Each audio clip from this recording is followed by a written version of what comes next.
Good morning kids. Welcome to class. ఈరోజు మనము K letter ఎలా ఉంటుందో చూద్దాం. ఓకే, కే అంటే ఇలా ఉంటుంది. ఓకేనా?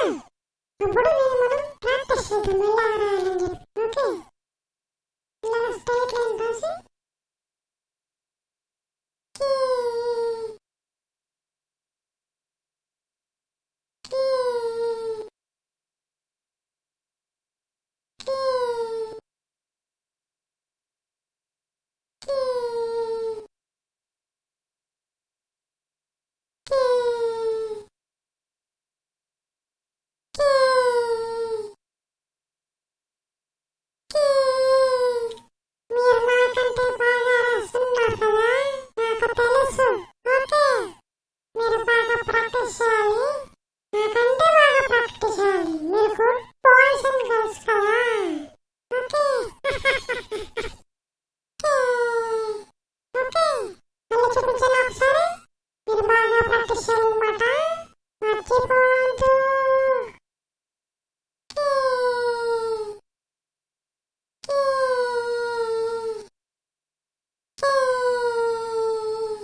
పిల్లలు